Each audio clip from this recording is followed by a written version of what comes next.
नमस्कार, मैं वर्षा परगड़ आप सभी का स्वागत करती हूँ फिर से हमारे चैनल में ग्लोबल लेंस में। हमारी शिक्षा व्यवस्था जिसके ऊपर इसके साथ हम चर्चा कर चुके हैं हमारे सर के साथ और कल जो खबर में आ रहा था, मैं बात कर रही हूँ प्राइवेट कोचिंग क्लासेस जो हमारे पूरे देश में किस तरह से हमारा सभी कुछ प्राइवेटाइजेशन हो गया, शिक्षा से लेके आरोग्य तक।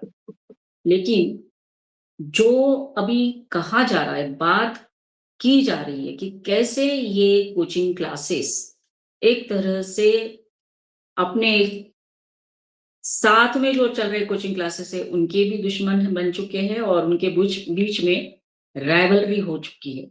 इसी का चित्र सामने आया जब बिहार की राजधानी पटना में खान सर और ज्ञान बिंदु कोचिंग के बीच में जो विवाद हुआ और बाद में खान सर ने जिस तरह से बयान दिए और लेकिन अभी पुलिस ने खान सर के ही बॉडीगार्ड्स को उठाकर उनके ऊपर ही अभी इन्वेस्टिगेशन शुरू कर दिया।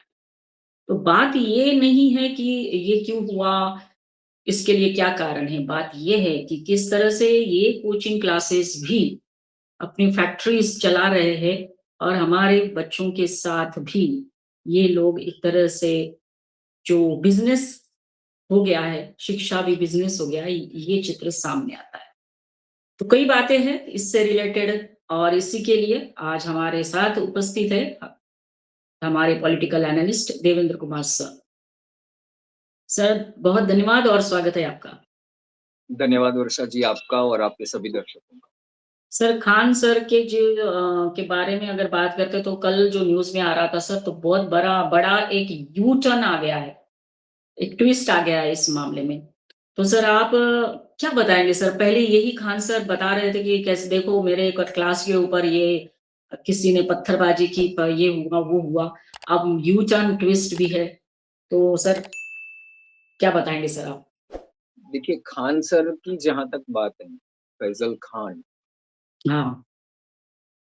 फैज़ल या फज़ल, परंतु प्रश्न ये है कि ये जो कोचिंग माफ़ियाज़ यूट्यूब के द्वारा ये जो भारत के छात्रों को और के परिश्रम से भारत के छात्रों के परिश्रम की इमारत के ऊपर जाकर वो कहते हैं कि ये इमारत मैंने बनाई।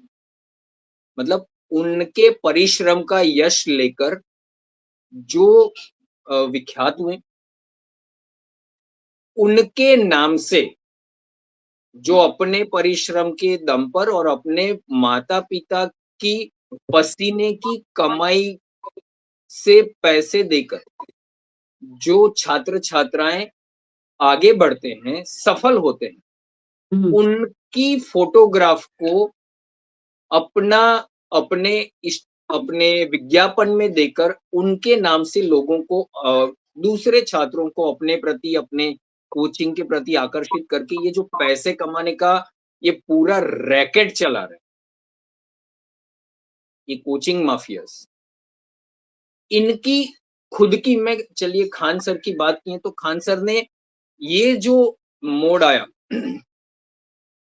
जब उन्होंने आकर बोला कि मेरे कोचिंग क्लास पर इसलिए फायरिंग की गई, रोशन आनंद का नाम लिया।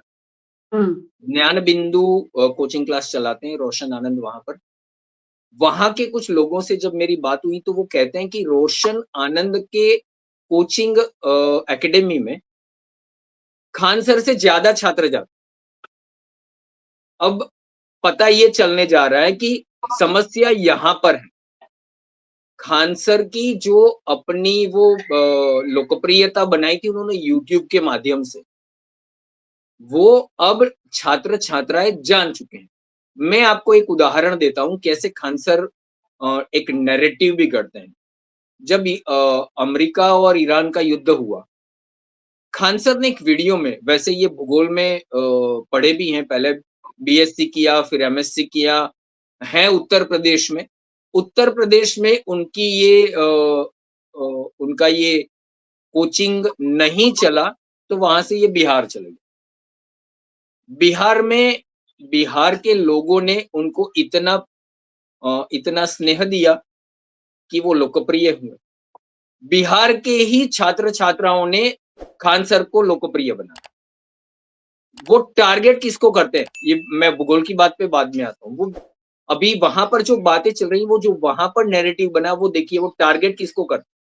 खान सर टारगेट केवल और केवल बिहार के लोगों को कर रहे हैं। एक उदाहरण देता हूँ, व्लादिमीर पुतिन आए थे भारत। हाँ, 2 महिला पत्रकारों ने उनका इंटरव्यू किया। तब खान सर ने एक महिला पत्रकार को टारगेट किया, अंजना ओम कश्यप। अंजना ओम कश्यप मूलतः बिहार से। यस, 1-2 दिन पहले या उससे पहले उन्होंने वहाँ के एक एमएलसी हैं, हाँ, अ, मैं नाम भूल गया उनका, एक सेकंड, हुँ, एक एमएलसी हैं वहाँ के नीरज कुमार। इतनी एक वो अगर अपने आप को शिक्षक कहते हैं, मैं नहीं मानता उनको शिक्षक, किसी भी एंगल से नहीं मानता। वो केवल यूट्यूबर हैं। यूट्यूब के ऊपर नैरेटिव के बीच में वो छात्रों को कुछ उनके उपयोग की बातें कहकर पैसे कमाते हैं। ये प्योर यूट्यूबर है, वो शिक्षक नहीं है। फिर भी अगर मैं शिक्षक गिन भी लूं फॉर अ सेकेंड, एक क्षण के लिए, नीरज कुमार के लिए उन्होंने जिन शब्दों का प्रयोग किया है, वो भारतीय परंपरा में कोई शिक्षक नहीं करता, हुँ, हुँ, अपेक्षित भी नहीं। परंतु इस प्रकार के लोग आज छात्र छात्राओं को पढ़ाते क्या होंगे? मैं अभी एक वहाँ के नेता को सुन रहा था, वो पहले भाजपा में आए, फिर प्रशांत किशोर की पार्टी में चले गए थे। उन्होंने ये कहा कि ये कोल्ड स्टोरेज में बच्चों को पढ़ाते हैं, खान सर। बात क्या हुई? उन्हीं के गार्ड के द्वारा फायरिंग की गई। हाँ, अब यहाँ पर खान सर को समझिए, मैं अभी भी भूगोल की बात पे आता हूँ कि वो क्या पढ़ाते हैं, किस प्रकार से नैरेटिव गढ़ उनके गार्ड के द्वारा गोलीबार किया गया, हुँ, फायरिंग की गई। जिस मोबाइल से उस गोलीबारी के वीडियो रिकॉर्ड हुए, उस मोबाइल से वीडियोस डिलीट करवाए गए। अब यहाँ पर वो खत्ता खा गए। 3 वीडियोस बने थे, 2 डिलीट करवाए। डिलीट इतनी सफाई से कराए गए कि डिलीट करवाने के बाद रिसाइकिल बिन में जाके वहां से भी 2 वीडियो डिलीट, एक बच गया, वो वायरल हो गया। पुलिस ने वैसे तो उनके गार्डों को अरेस्ट कर लिया है। किस पर आरोप किस पर लगाए? रोशन आनंद पर। आप सोचिए, रोशन आनंद किडनी के किडनी की बीमारी से वो जूझ रहे हैं। पुलिस ने भी जिस प्रकार से आनन-फानन में खान सर ने बोल दिया तो वो जैसे बोलते हैं तो सब सत्य ही बोलते हैं, ऐसा करके जाके रोशन आनंद को उठाकर पुलिस ने जेल में डाल दिया। कुछ भी सत्यापित नहीं किया कि खान सर सही बोल रहे हैं, नहीं बोल रहे, बस नाम ले लिया, रोशन आनंद को उठा लिए, जाकर जेल में बंद कर दिया। तो ये जो है, इसमें एक जैसे मैंने कहा कि ये छात्रों को अपना ब्रांड एम्बेसडर बनाते हैं। जो नंबर लेकर आते हैं उनको ब्रांड एम्बेसडर बनाते हैं, अखबारों में विज्ञापन देते हैं, उनके फोटोग्राफ छापते हैं। तो इनका तो कुछ है ही नहीं इनके पास। ये छात्रों की सफलता के ऊपर अपना कोचिंग क्लास चलाते हैं। ये ये यूट्यूबर हैं, पैसे यूट्यूब से कमाते हैं। और जो छात्रों को पढ़ाते हैं वो कहते थे कि क्योंकि मेरे ऊपर फायरिंग इसलिए की गई क्योंकि मैं सबसे कम पैसे में क्यों पढ़ाता हूँ। चलिए मैं वैसे वहां से जो जानकारी मिली है वो ऐसी है कि रोशन आनंद वहां पर एक असलम या अशरफ सर भी हैं, एक और भी हैं, ऑफिसर्स एकेडमी चलाते हैं। इन ये सारे लोकप्रिय है कोचिंग है। इन सबसे खान सर के जो चार्जेस हैं वो करीब करीब दुगने हैं। हुँ, मैं बताता हूँ, चलिए ये जो देते हैं 200 रुपए में, ये बोलते हैं मैं 200 रुपए में पढ़ाता हूँ, 200 रुपए में ये देते क्या है? हुँ, 200 रुपए में ये 2, 3, 4, 5 साल पुराना रिकॉर्डेड वीडियो देते हैं। वो क्या होता है? वो रिकॉर्डेड वीडियो जो रहती हैं, वो ये हैं कि जो अभी तक आपके सिलेबस से बदला नहीं गया। ऐसी वीडियो जिसकी वैसे अगर देखने जाएँ तो ऐसे अगर आप ऐसे ही चले जाएँगे, यूट्यूब पर जाएँगे तो ऐसे बहुत सारे टीचर्स हैं। मैं ये सभानतापूर्वक ये शब्द प्रयोग कर रहा हूँ टीचर्स, जिनकी मंशा यूट्यूब से कमाने की नहीं है। वो राइट। केवल छात्रों को ज्ञान देते हैं। ऐसे बहुत सारे टीचर आपको मिल जाएँगे, जहाँ पर ऐसे वीडियो आपको मिल जाएँगे। ऐसे वीडियो को जैसे कहते हैं ना ये बासी वीडियो, ऐसे वीडियो के खान सर ₹200 चार्ज करते हैं। बाकी उनके जो चार्जेस है मैं आपको बताता हूँ आईआईटी जी और नीट के लिए वो करीब-करीब 35,000 11वीं-12वीं के 1 वर्ष के ₹35,000 चार्ज करते हैं। रेलवे और स्टाफ सिलेक्शन कमीशन से 6 से 8,000 चार्ज करते हैं। और यूपीएससी के पीसीएस मतलब मेन के लिए अलग है इनके, प्रीलिम के लिए ये 15 से 20,000 चार्ज करते हैं। ये ₹200 में नहीं पढ़ाते हैं, ये बाकी वीडियो देते हैं। यस। ये कोचिंग माफिया जो हैं, ये अब पकड़ में आएँगे, क्योंकि झूठ भी बोला, ये अगर एक तरीके से देखें वीडियो को डिलीट करवाना, अगर संविधान के एंगल से हम देखते हैं, तो एक प्रकार से ये गुनाह को छुपाने का प्रयास किया, सबूत जी। मिटाने का प्रयास किया है।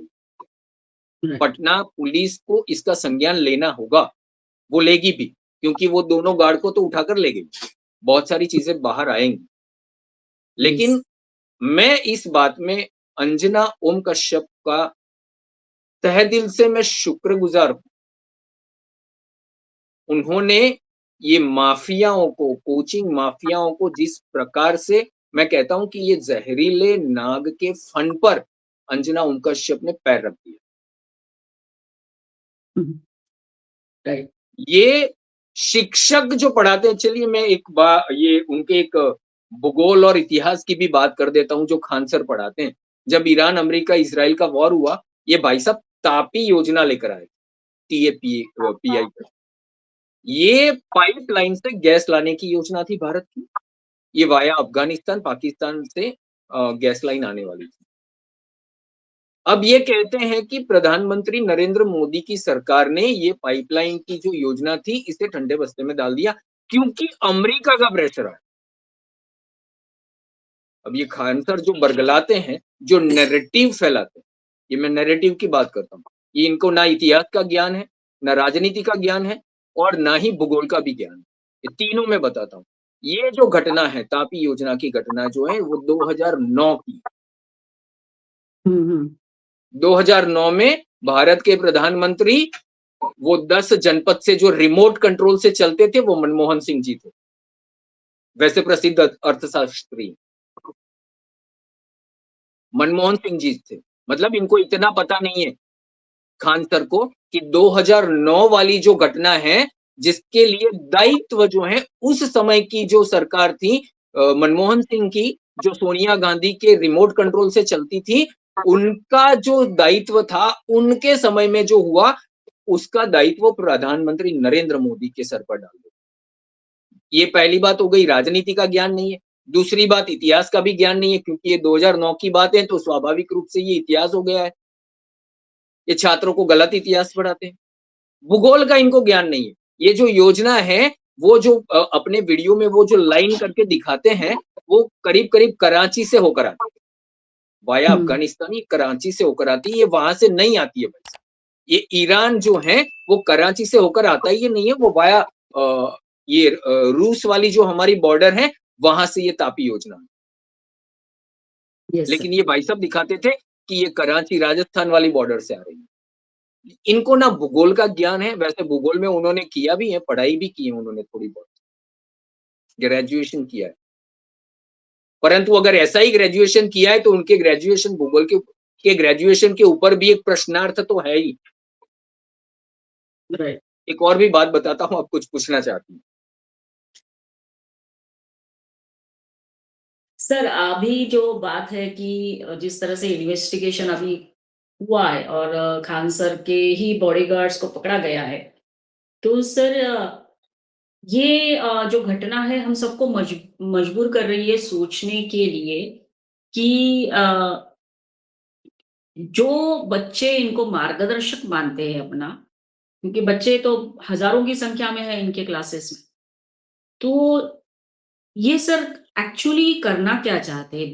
भविष्य बनाना चाहते हैं बच्चों का कि एक तरह से अपने आप को हाइलाइट में लाने के लिए कुछ इस तरह से करा जाए या इससे आइडियाज़ इनके दिमाग में आए हो, ये भी हो सकता है। लेकिन सर प्रॉब्लम ये है कि हम अगर हमारे देश को देखते हैं तो ऐसे कितने सारे क्लासेस हैं, करोड़ों रुपयों का बिज़नेस चल रहा है। सरकार को सब मालूम है सर।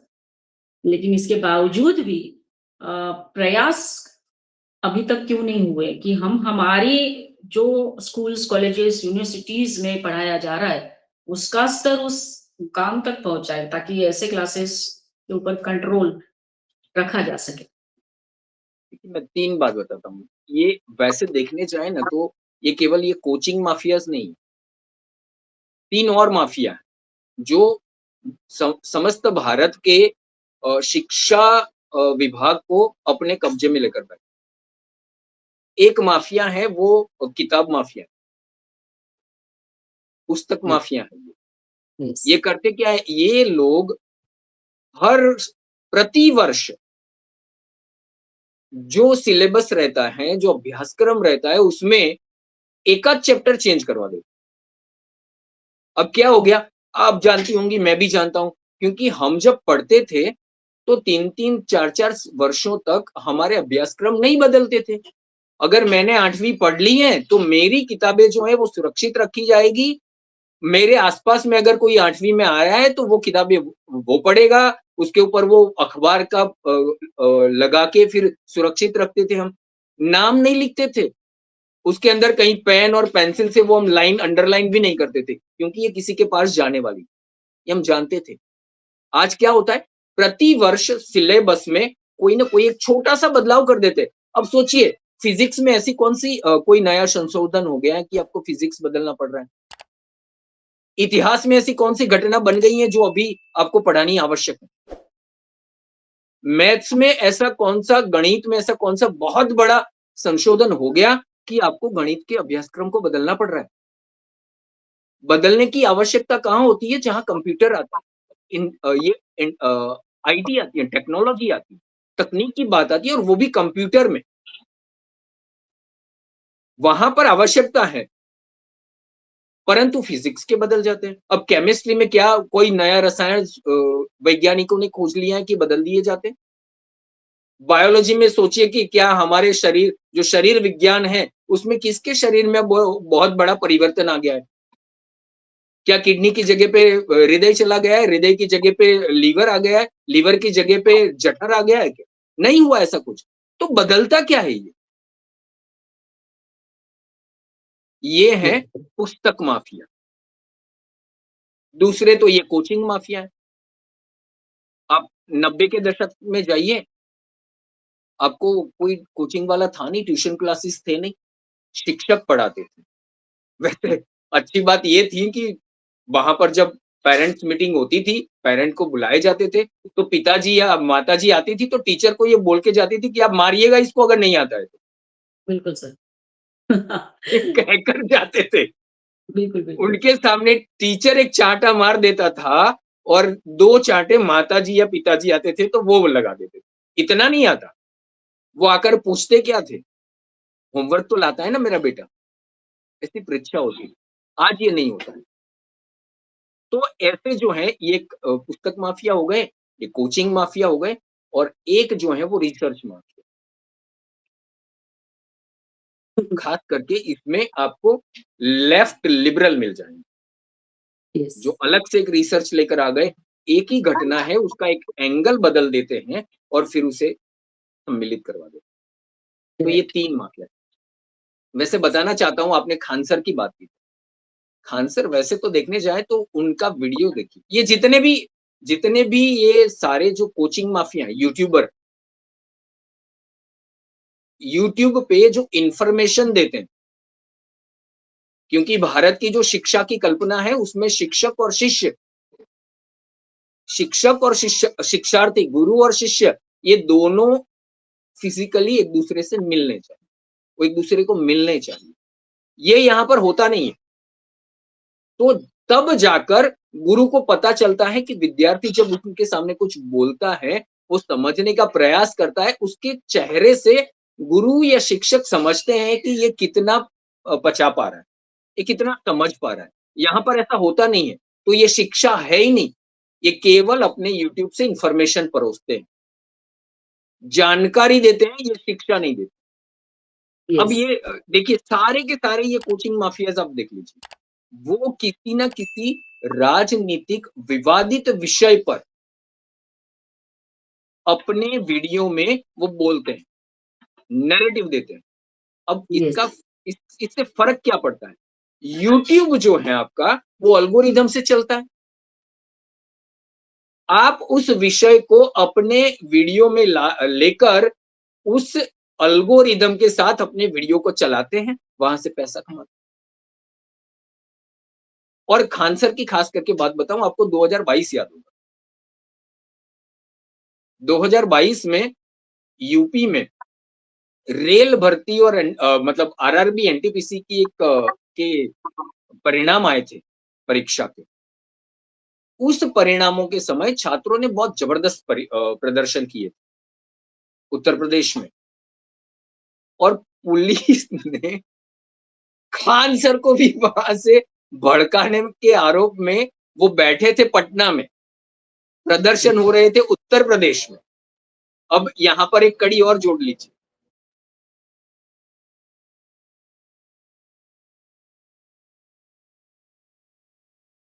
हाँ सर, यहाँ पर एक कड़ी और जोड़ लीजिए, प्रदर्शन हो रहे थे उत्तर प्रदेश में, खान सर बैठे हैं बिहार के पटना में, और खान सर वहां से विद्यार्थियों को भड़का रहे, वीडियोस बना रहे थे। परीक्षा के परिणाम आए हैं, आपने पैसे ले लिए हैं, आपकी रुचि क्या है इसमें? जो छात्र वहां पर प्रदर्शन कर रहे थे, वो आपकी एकेडमी से तो पढ़े भी नहीं थे। एफआईआर हुई है खान सर के विरुद्ध में, और ऐसे और भी कुछ थे, ऐसे यूट्यूबर कोचिंग माफियाज, उनके ऊपर भी एफआईआर हुई थी। तो इनका जो है, मैं ऐसा मानता हूं कि ये जो यूट्यूब पर इंफॉर्मेशन देकर अपने आप के ऊपर शिक्षक का लेबल लगाने वाले, ये कोचिंग माफिया। यस। और इसीलिए सर ये सारे लोग भड़के हुए थे जब अंजना कश्यप ने ये कहा इन लोगों को। एनीवे सर, हम तो सर अंत में यही कहेंगे कि खान सर पर विवाद जो है वो नया नहीं है, इसके पहले भी विवादों में रहे हैं, लेकिन इस बार मामला बड़ा हो रहा है, और बड़ा क्यों हो रहा है इसके बारे में ही आपने चर्चा की। तो बिहार से उठी इस चिंगारी को अब पूरे देश में एक तरह से बहस चालू है, बहस छेड़ दी है। लेकिन अंत में सर काफी सारे सवाल है कि क्या ये मामला केवल खानसर का ही है, या भारत में जिस तरह से ये कोचिंग सेंटर्स चल रहे हैं उनका भी है, और समाज को ये एक आईना है। कंटेंट क्रिएटर्स, इन्फ्लुएंसर्स, शिक्षक, इन तीनों की क्या भूमिकाएं तय करनी पड़ेगी अभी सरकार को? क्या इन व्यक्तियों के लिए कुछ मापदंड होने चाहिए? तो ये कई सारे सवाल जो है हमारे मन में है, जिसके जवाब में काफी सारा रिसर्च सरकार को करना पड़ेगा, और एक्शन अगर लेना है तो लेना पड़ेगा। तो ये खान सर का जो विवाद है बिहार की राजनीति में, समाज में, और युवाओं को, हम सबको एक सोचने को मजबूर कर रहा है। सर धन्यवाद, वंस अगेन आप हमारे साथ जुड़े और चर्चा की। सभी को कहेंगे हमारा ये वीडियो ज़रूर देखिए, लाइक करिए, कमेंट करिए, शेयर करिए, और चैनल को सब्सक्राइब करते रहिए। जय हिंद सर, अंत में धन्यवाद एक सर। बात बता देता हूं मैं आपको, हाँ वो सर। एक ओझा सर थे, हाँ सर, है ना? ओझा सर भी। आम यस, आदमी पार्टी में गए। यस, ये जो आपने कहा ना, ये कॉम्बिनेशन जो है, कंटेंट क्रिएटर, इंफॉर्मेशन प्रोवाइडर और यूट्यूबर, ये तीनों का जो ये कॉम्बिनेशन बनाकर ये जो चल रहे हैं, वो आने वाले समय में अगर आपको कॉकरोच जनता पार्टी में दिखे, तो आश्चर्य मत कीजिएगा। बिल्कुल, बिल्कुल। धन्यवाद, यस, वंदे मातरम, जय हिंद। जय सर, यस।